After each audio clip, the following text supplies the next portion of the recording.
बिस्मिल्लाहिर्रहमानिर्रहीम। अस्सलाम वालेकुम नाज़रीन, मैं अहमद फ़वाद हूँ। आप यूट्यूब चैनल देख रहे हैं। नाज़रीन, आज तारीख़ है 16 सितंबर और दिन है सोमवार का। बड़ी इंपॉर्टेंट और एक्सक्लूसिव डिटेल्स के साथ आज की व्लॉग में आप खिदमत में हाजिर हुआ हूँ। सबसे पहली और बड़ी ब्रेकिंग न्यूज़ जो आपके साथ मैंने शेयर करनी है वो ये है कि हुकूमत को ये कह दिया गया है कि आप नाकारा हैं और रुखसती का पैगाम भेज दिया गया है हुकूमत को कि आपका तख्त अब उल्टा दिया जाएगा। आपको मैंने कल के व्लॉग में ये ख़बर शेयर की थी कि हुकूमत से ये कहा गया है कि अगर आप ये आइनी तरमीम पास नहीं करवा सके तो फिर आपको घर जाना पड़ेगा। और आज जो कौमी और सेनेट दोनों जो पार्लियामेंट के ऐवान हैं, दोनों के जो इजलास हैं वो गैर मुअय्यना मुद्दत तक मुलतवी कर दिए गए हैं। तरामीम पेश नहीं की जा सकी क्योंकि नंबर गेम पूरा नहीं था। तो इन दोनों इजलासों का मुलतवी होना था गैर मुअय्यना मुद्दत के लिए। साथ ही जो पैगाम है वो पहुंचाया गया। और इसी मामले में एक जो बड़ी डेवलपमेंट हुई, पहले तो ये कहा गया ना कि तरमीम पेश करें नहीं तो फारिग, और अब ये कहा गया जी कि तरमीम में आप नाकाम हुए हैं, आप नाकारा हैं, आप फारिग तो हैं लेकिन बेइज्जती कर भी की गई है। इस पर कुछ एक्सक्लूसिव डिटेल्स हैं आपके साथ शेयर करूंगा। वकला ने तहरीक का ऐलान कर दिया है, चीफ जस्टिस काजी फैज़ ईसा के अगेंस्ट और इस्तीफ़े का मुतालबा कर दिया है। सुप्रीम कोर्ट से बड़ी डेवलपमेंट हुई है। साथ ही साथ नाजरीन, सुप्रीम कोर्ट ऑफ पाकिस्तान में मुजवज़ा आइनी तरामीम के अगेंस्ट दरख्वास्त भी दायर हो चुकी है। यानी कि हुकूमत ख़ुद को बचाने के लिए अगर कोई ऐसा इकदाम करती है कि आइन कानून को ये तोड़ती है तो सुप्रीम कोर्ट में जस्टिस मंसूर अली शाह साहब जो हैं उनके पास दरख्वास्त अब ये पहुंच चुकी है, वो अब इनको छोड़ेंगे नहीं। और अगर इन्होंने ऐसा किया, सिकंदर सुल्तान राजा भी फंस चुके हैं। इस पर भी कुछ एक्सक्लूसिव डिटेल्स हैं, वो भी आपके साथ में शेयर करूँगा। और आपको मैं सारा ये भी बताऊँगा कि कैसे ये जो 2 महीने हैं 25 अक्टूबर, ताकि ये इंपॉर्टेंट है। वैसे तो अपने गुज़श्ता व्लॉग्स में मैं कई बार ये बता चुका हूँ कि इस हुकूमत का जो टाइम है वो ख़त्म हो चुका है। अब नाजरीन, जो आप ये सामने अपनी डेवलपमेंट्स होते भी देख रहे हैं तो आपको भी अभी अंदाज़ा हो गया होगा कि क्यों इस हुकूमत के घर जाने का टाइम हो गया है। सबसे पहले तो नाजरीन, आज की सबसे बड़ी और ब्रेकिंग न्यूज़ जो आपके साथ मैंने शेयर करनी है जी, फैसल वावड़ा साहब ने बयान दिया है। फैसल वावड़ा साहब ने यह बयान पार्लियामेंट के बाहर दिया है और सेनेट और कौमी असम्बली का जो इजलास है वो भी आज मुलतवी किया गया है गैर मुअय्यना मुद्दत के लिए। 3 दिनों से इजलास बुलाया जा रहा था और मुसलसल मुलतवी किया जा रहा था। और इस दौरान मौलाना से मुलाकातें, पार्लियामेंट में मीटिंग्स, हुकूमत की दौड़ें लगी हुई हैं, कभी क्या कर रहे हैं कभी क्या कर रहे हैं, सिर्फ़ और सिर्फ आइनी तरामीम पास करवाने के लिए। लेकिन इसमें उनको नाकामी हुई। इस वजह से जो पार्लियामेंट के दोनों ऐवान हैं, इन दोनों के जो सेशंस हैं वो गैर मुअय्यना मुद्दत तक मुलतवी किए गए हैं क्योंकि ये नाकाम हुई है आइनी तरमीम करने में। इस पर जी आज फैसल वावड़ा ने इनको एक पैगाम पहुँचाया। और फैसल वावड़ा कौन है और किन के खुद साख्ता तर्जुमान है ये भी आप तमाम नाज़रीन को मालूम है, ताकतवर हलकों के। फैसल वावड़ा साहब कहते हैं, नाअहल और निकम्मों से यही उम्मीद की जा सकती है। आइनी तरमीम लाने में नाकामी पर हुकूमत पर बरहम हुए हैं फैसल वावड़ा। तो ये असल में फैसल वावड़ा बरहम नहीं हुए बल्कि इस चुंतख़ब हुकूमत को लाने वाले इस हुकूमत के ऊपर बरहम हुए हैं कि ये नाअहल और निकम्मे हैं, आपसे यही उम्मीद थी। यानी कि ना सिर्फ इनको निकाला जा रहा है, ना सिर्फ इनका तख्त उल्टेगा बल्कि बेइज्जती करके, जलील करके इनका जो तख्त है वो इनके हाथ से जाएगा। अवाम में तो वैसे ही ये जलील हो चुके हैं। अवाम तो जो है वो इस हद तक अवाम में इनके हवाले से अब नफ़रत बन चुकी है कि ये अवाम में जाने के काबिल नहीं है। जाए ना नवाज़ शरीफ ज़रा अवाम के दरमियान, जाए ना शहबाज शरीफ ज़रा अवाम के दरमियान, इवन के चीफ जस्टिस काजी फैज़ ईसा साहब जाए ना ज़रा अवाम के दरमियान। अवाम किस तरह से रिएक्ट करती है, क्या इनके अगेंस्ट नारे लगाती है, ये बताने की मुझे ज़रूरत नहीं। फैसल वावड़ा साहब कहते हैं, इस वक्त तो हुकूमती अराकीन छुप छुपा कर निकल रहे हैं, जल्द हम आपको बताएंगे, पहले आप हुकूमत के लोगों से पूछें। ये जी एक क्वेश्चन उनसे पूछा गया था जी तरमीम के हवाले से, तो इस पर फैसल वावड़ा की जानिब से जो जवाब है वो दिया गया है। इवन के मैं आपको एक और बड़ी ब्रेकिंग न्यूज़ देता चलूँ कि पीपल्स पार्टी के कुछ लोग भी इससे पीछे हट गए हैं। उनको भी ये नज़र आ रहा है आइनी तरमीम नहीं हो रही और मलबा हमारे ऊपर गिरे, इससे बेहतर है कि हम इस मौके पर पीछे हट जाते हैं, मलबा इनके ऊपर गिरे। और पीपल्स पार्टी के कुछ जो MNAs वगैरह वो बैरून मुल्क भी रवाना हो चुके हैं। तो इससे भी आप अंदाज़ा लगा लें कि आइनी तरमीम का जो चैप्टर है वो क्लोज़ हो चुका है। और साथ ही साथ चीफ जस्टिस काजी फैज़ ईसा साहब को भी पैगाम पहुंच चुका है जी कि काजी साहब आपका भी चैप्टर क्लोज़ हो गया है, आपको अब रुखसत होना ही होना पड़ेगा। फिर इसी तरह से जी वकला ने तहरीक का भी ऐलान कर दिया है और इसमें जी चीफ जस्टिस काजी फैज़ ईसा जो हैं इनसे अब इस्तीफ़ा भी मांगा जा रहा है कि आप अब इस्तीफ़ा दे दें। और अगर आप ये एक्सटेंशन वाले मामले में साथ भी हैं और आप रोक भी नहीं रहे मामलात को। और हामिद खान साहब तो वैसे ही चीफ़ जस्टिस काजी फ़ायद ईसा साहब के हवाले से सख्त बयान दे चुके हैं कि ये बदतरीन चीफ़ जस्टिस साबित हुए हैं मुल्क की तारीख़ का। वकला तहरीक का ऐलान जो किया गया, इसमें वकला ने प्रेस कॉन्फ्रेंस की है। कब तहरीक शुरू होगी आपको बताता हूँ जी। मुजवज़ा आइनी तरमीम के ख़िलाफ़ 19 सितंबर से नई वकला तहरीक का ऐलान कर दिया गया है। हम किसी आइनी अदालत को नहीं मानते। आइनी अदालत बनाने के लिए हमारी लाशों पर से गुजरना पड़ेगा। सुप्रीम कोर्ट ही असल आइनी अदालत है जिसके साथ खिलवाड़ हम नहीं होने देंगे।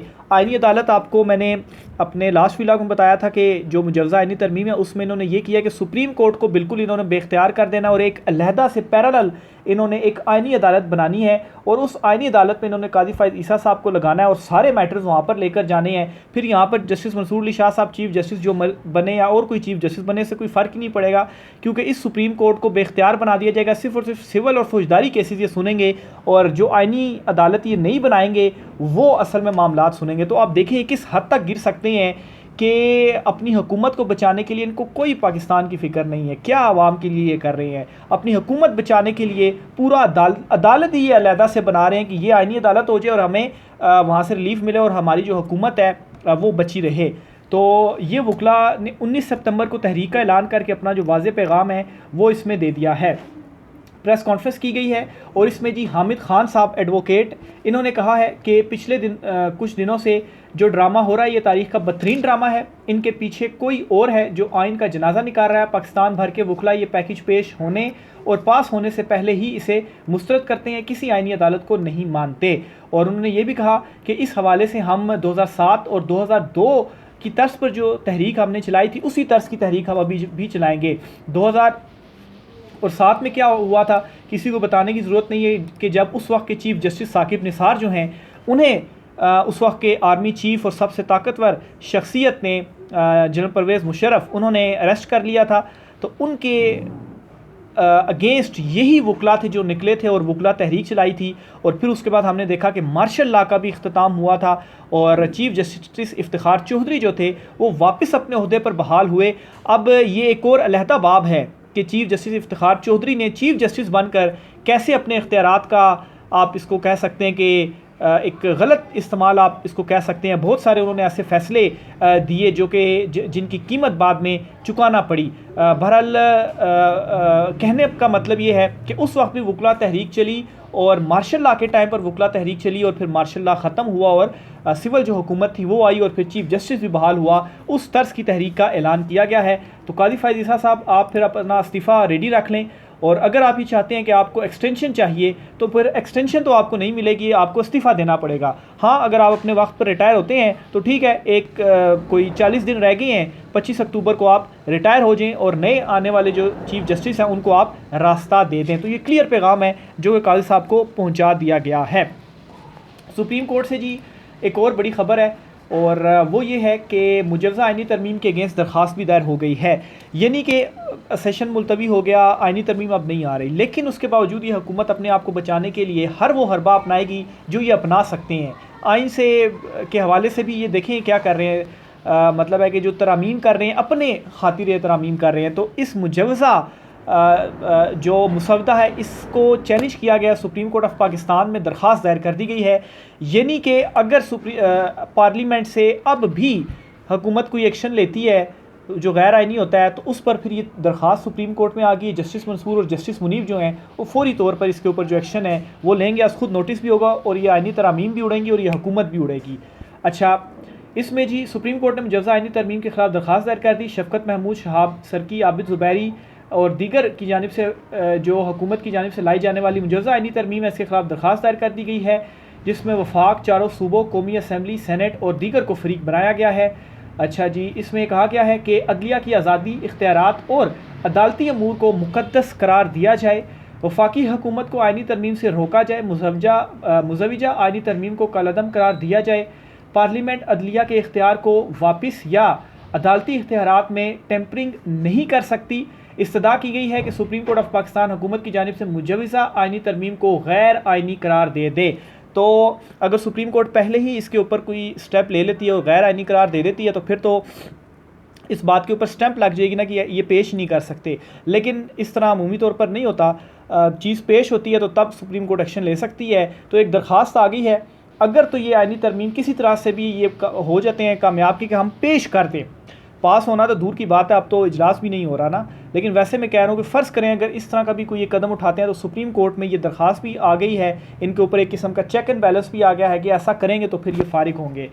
मज़ीद कहा गया दरख्वास्त में कि मुजज़्ज़ा आईनी तरमीम को इख्तियारात की तकसीम और अदलिया की आज़ादी के ख़िलाफ़ करार दिया गया है। तो इसके against supreme court of Pakistan में जो दरख्वास्त है वो आज ही दायर कर दी गई है। इसके अलावा जी एक और खेल भी खेला जा रहा है सुप्रीम कोर्ट ऑफ पाकिस्तान में, जो जजिस की आपसी रंजिश है, इख्तलाफात हैं, जो हम ख्याल ग्रुप्स हैं, वो मतलब 2 डिफरेंट हम ख्याल ग्रुप्स हैं। तो आज क्या हुआ है जी कि डिप्टी रजिस्ट्रार ने 8 जजिस की जारी वजाहत पर रजिस्ट्रार सुप्रीम कोर्ट को एक नोट लिखा है। ये बड़ी इंपॉर्टेंट खबर है, पहले आप खबर सुन लें फिर इसकी मैं तफसीलात की जानिब बढ़ता हूँ और फिर मैं आपको बताता हूँ कि हुआ क्या गेम डली है असल में सुप्रीम कोर्ट में। मीडिया पर खबरें चल रही हैं कि सुप्रीम कोर्ट ने 12 जुलाई के फैसले पर कोई वजाहत जारी की है। मुतलका फरीकैन को रजिस्ट्रार ऑफिस की जानिब से कोई नोटिस जारी नहीं किया गया। अच्छा, सुप्रीम कोर्ट के 8 जजेस वजाहत जारी करते हैं, जिनमें उन्होंने कहा है ना कि जो 41 लोग हैं जिन्होंने पार्टी सर्टिफिकेट जमा करा दिया वो पीटीआई के तस्वुर होंगे, क्योंकि इलेक्शन कमीशन ने वजाहत मांगी थी और नोटिफिकेशन नहीं कर रहा था। और इससे क्या हो रहा था, हुकूमत पीटीआई के ही आज़ाद लोग तोड़ के कहती थी कि ये तो आज़ाद हैं, तो इलेक्शन कमीशन गेम कर रहा था, लेकिन इसमें सुप्रीम कोर्ट ने वजाहत जारी कर दी। अब नाज़रीन आप देखें कि डिप्टी रजिस्ट्रार एक नोट लिखते हैं रजिस्ट्रार को, रजिस्ट्रार भी नहीं सुप्रीम कोर्ट का, डिप्टी रजिस्ट्रार लिखते हैं, और ये एक किस्म का डायरेक्ट हमला है उन 8 जजेस के ऊपर मैं समझता हूँ। और कहते हैं जी कि जो सुप्रीम कोर्ट ने वो वजाहत जारी की है उसमें मुतलका फरीकैन को रजिस्ट्रार ऑफिस की जानिब से कोई नोटिस जारी नहीं किया गया। ये डिप्टी रजिस्ट्रार साहब जो हैं वो लिखते हैं। वो मज़ीद लिखते हैं डिप्टी रजिस्ट्रार की जानिब से लेटर में 14 सितंबर को सुप्रीम कोर्ट को ये लिखा गया। नोट में कहा गया कि इलेक्शन कमीशन की मुतफरिक दरख्वास्त पर वजाहत सुप्रीम कोर्ट वेबसाइट पर जारी की गई। इलेक्शन कमीशन की मुतफरिक दरख्वास्त पर जारी वजाहत सुप्रीम कोर्ट रजिस्ट्रार ऑफिस को रात 12 बजे तक वसूल नहीं हुई। देखें, अगर वसूल नहीं हुई कोई मसला है तो वेबसाइट के ऊपर ये कैसे आ सकती है। यानी कि इस चीज़ को भी एक तरह से मुतनाज़ बनाने की कोशिश की जा रही है जी कि देखें नोटिस ही नहीं हुए, यानी कि सुप्रीम कोर्ट की वजाहत डिप्टी रजिस्ट्रार के इस लेटर के थ्रू इस तरह से चीज़ें पोर्ट्रे की जा रही हैं कि ये वजाहत इम्प्लीमेंटेबल नहीं है। यानी कि इलेक्शन कमीशन को अभी भी कोई रास्ता फराम कर दें जी कि ठीक है आप नोटिफिकेशन ना करें और ये पीटीआई के आज़ाद ही हों और अभी भी कोई आनी जो तरमीम है वो कर ली जाए। तो इस किस्म के जो हथकंडे अभी भी अपनाए जा रहे हैं, लेकिन ये भी जो कुछ मर्जी करते रहें। एक तो इजलास अब गैर मुइना मुद्दत के लिए मुलतवी हो चुका है, वो इसीलिए हुआ है कि नंबर गेम पूरी नहीं है, क्योंकि मौलाना फजल रहमान ही नहीं माने। पहली बात तो ये है ना, तो लेकिन अगर मौलाना साहब मान जाते तो इन्होंने पीटीआई के लोगों को आज़ाद करार देकर कैसे वोट डलवाना था। देखें, डिप्टी रजिस्ट्रार का ये लेटर भी सामने आया और इस किस्म की चीज़ें इन्होंने करनी थी, लेकिन खैर हर चीज़ में इनको नाकामी हुई है। इलेक्शन कमीशन की वजाहत की दरख्वास्त पर नोटिस भी जारी नहीं किए गए। डिप्टी रजिस्ट्रार की जानिब से जारी नोट में कहा गया कि मीडिया पर खबरें चल रही हैं कि कोई सुप्रीम कोर्ट ने 12 जुलाई के फैसले पर वजाहत जारी की है, मुतलका फरीकैन को रजिस्ट्रार ऑफिस की जानिब से कोई नोटिस जारी नहीं किया गया। तो बहरहाल नहीं किया गया तो नोटिफिकेशन जो है वो आप कर दें, लेकिन डिप्टी रजिस्ट्रार जो हैं वो 8 जजिस का फैसला है उसके ऊपर ये जो क्वेश्चंस हैं वो उठा रहे हैं। देखें कितनी एक अजीबो गरीब सी बात है, और जाहिर सी बात है काजी साहब मौजूद हैं तो डिप्टी रजिस्ट्रार ख़ुद तो मेरा नहीं ख्याल अपने पास इस तरह का कोई काम कर सकते हैं। काजी फायज़ ईसा साहब चीफ जस्टिस जो हैं, हो सकता है कि उनकी तरफ से कोई शय उनको दी गई हो कि नहीं ये करें, क्योंकि बिल आखिर इस तरमीम से जो एक्सटेंशन है वो तो चीफ जस्टिस काजी फायज़ ईसा को ही मिलनी है। और अब आपको समझ भी आ गया होगा कि क्यों हामिद खान साहब बदतरीन चीफ जस्टिस करार दे रहे हैं चीफ जस्टिस काजी फायज़ ईसा साहब को। तो इस हद तक चीज़ें की जा रही हैं कि मतलब है कि हर चीज़ आप अप्लाई कर दें, किसी चीज़ का नहीं सोचना, सिर्फ अपनी एक एक्सटेंशन की खातिर। आखिर में जी आपके साथ शेयर करनी है, मैंने इमरान खान साहब ने बयान दिया है। आज चूँकि अडयाला जेल में उनके केस की समाअत थी, तो इस केस की समाअत के दौरान इमरान खान साहब ने गुफ्तगू की है सहाफ़ियों से। इमरान खान साहब ने क्या गुफ्तगू की आपके सामने रखता हूँ जी। तरमीम के ज़रिए ये मुल्क से कानून की हुक्मरानी ख़त्म और जमहूरियत का बेड़ा गर्क कर रहे हैं। इमरान खान साहब ने कहा रूल ऑफ लॉ की धज्जियाँ उड़ाई जा रही हैं, मुल्क पर इससे बड़ा जुल्म नहीं हो सकता। नई तरमीम से मुल्क का मुस्तकबिल तबाह हो जाएगा, अवाम को अपने हकूक़ अदलिया को बचाने के लिए खड़ा होना पड़ेगा। इसके अलावा जी इमरान खान साहब ने मज़ीद ये भी कहा कि इनको पता है कि काजी फायज़ ईसा गया तो इंसानी हकूक़ की पटिशन सुनी जाएंगी, इसी डर से ये मुल्क तबाह कर रहे हैं। अवाम को अपने हकूक़ और अदलिया को बचाने के लिए खड़ा होना पड़ेगा। मैं जजीज़ और सहाफ़ियों के साथ खड़ा हूँ। लाहौर में पुरअमन जलसा और जो तारीख़ी एहतजाज है वो करेंगे, क्योंकि ये हमारे मुल्क के मुस्तकबिल का मसला है। ये इमरान खान साहब की जानिब से गुफ्तगू की है अडयाला जेल में। ये नाज़रीन आज की कुछ आम तरीन तफसीलात थी। राय का इज़हार कीजिएगा। आखिर में बल्कि सिकंदर सुल्तान राजा साहब के हवाले से बताता चलूँ कि 18 सितंबर को उन्होंने पीटीआई इंट्रा पार्टी इंतखाबात का केस समाअत के लिए मुकर्रर कर लिया, यानी कि परसों। कल तो 12 रबीउल अव्वल की छुट्टी है, तो परसों उन्होंने मुकर्रर कर लिया। अभी तक नोटिफिकेशन जारी नहीं हुए उन 41 MNAs के। तो सिकंदर राजा के अगेंस्ट भी एक तगड़ा जो मुकदमा है वो उन्होंने खुद ही अपने ऊपर बना लिया है। तो देखें वो भी बहुत जल्द फारिग हो जाएंगे। राय का इज़हार कीजिएगा। आज के व्लॉग से इतना ही, इजाज़त दीजिए। अल्लाह हाफ़िज़।